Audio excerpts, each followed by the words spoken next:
today's topic for our show and tell is royalty. Royalty has been a fun topic. I think we've all enjoyed researching our songs, but it's also an interesting topic in that I don't think it needs that much of an introduction. I think we're pretty safe to say most of our listeners are aware of this concept, but I wanted to research the origins of it. Interesting. Is this as old as humanity? Like, have we always done this? The idea of how you become a ruler has multiple different paths, but religion has always played some sort of role in it. Even in modern royalty, like it's still, they may not claim it now, but modern royals, their ancestors did claim some sort of divine right. I feel like something we'll also see is the different perceptions of royalty from a storybook form and how it goes in that direction. Royalty from, high school and, prom king, prom queen. So yeah, I think there's a lot of different directions that you can take the metaphor and the symbolism of royalty in, and maybe that's just a good place to start and see where we go. It dawned on me right before we started recording too that royalty has two definitions. Yes, Ooh. It is by blood, fate, status, whatever. It's the ruling person or family of a kingdom, but it's also the money paid to an inventor or an artist when their work is used. Oh yeah, hey. Reasons why I don't think songs were removed from TikTok. I was like, I don't know if that's why like this metaphor is used in our songs, but like it feels incredibly relevant when talking about any artist to remember the idea of royalty is like there's two things. I'm doing the first song today. I'm doing Long Live. I think it's a little bit of an obvious one when it comes to royalty. There's lots of royal references, which we'll go through.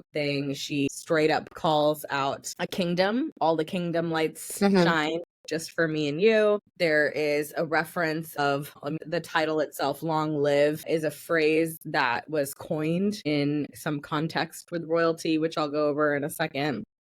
And then I think we even have mention of traded your baseball cap for a crown. We are the kings and the queens being the most explicit. So definitely throughout this song, a lot of royalty references. To me, in one way, kind of reminds me of the epic. A format in which kings and queens were often written about was ballads or epics. And I think this song kind of has some formula that kind of is reminiscent of that, which is really interesting because she's telling you about like going down in history, a moment that will be remembered, kind of immortalizing one's name. And so I thought it was really interesting where the form kind of reflects potentially the context that we're talking about. I listen to all of our songs before we record, like as I'm getting ready and stuff to like get me in the feeling. And first of all, I will warn everyone, I will be connecting every single song today to Lord of the Rings. It will happen, and we're just gonna start right here. When I think of royalty, I often think of like fantasy. Like there's just so much royalty in like fantasy literature, and so that's where my mind went. But this song in particular was just giving me that feeling about like the end of a big epic fantasy story where there's always like that moment of celebration of like good defeated evil. And it kind of made me think of just like the feeling of like Aragorn's coronation. And then everyone is bowing to the hobbits and it's, the kids in ripped up jeans, like that kind of feeling of like for a moment, like we did it. We did something incredible and we're going to remember this forever. And it kind of just, it is that royalty though too in that scene, which is why it really reminded me of it. It's this epic thing. It's incredible. We did it. You held your head like a hero. It was the end of the decade. It was the start of the age. The right people are in charge. It's just like everything's coming together for this moment. And so it reminded me of that scene, but all fantasy endings, really. I'm going to be very on brand for me. This reminded me of Newsies, the musical Newsies. Oh, do you like musicals? You've never mentioned that before. I've never mentioned that before. But similar to you, like, what is the image that this conjures in my head? And for me, it's them all gathering together, fighting the big bad newspaper company. I don't know. It's been a while since I've seen Newsies. It's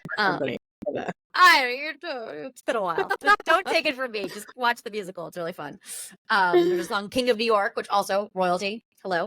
So it's interesting. So your reference point for royalty is fantasy novels. Mine is the British royal family because I'm a bit of an Anglophile and love everything British. And I think they are today. It's most prominent, yes. Yeah. So when I started looking at songs and looking through the songs we've all picked, I thought from that perception of royalty. But then when I started listening to this song, I felt more high school vibes than anything else. We were the kings and the queens. They read off our name. You dance like you were. I just felt prom. I felt prom vibes. We never had a prom king and prom queen in my high school. I know we've gone over this before. I went to an atypical high school. No football, no prom king, no prom queen. It's fine. But that's part of the feeling that I got from this song. Although I think it weaves in and out of storybook royalty and high school royalty, and it brings those two together really nicely.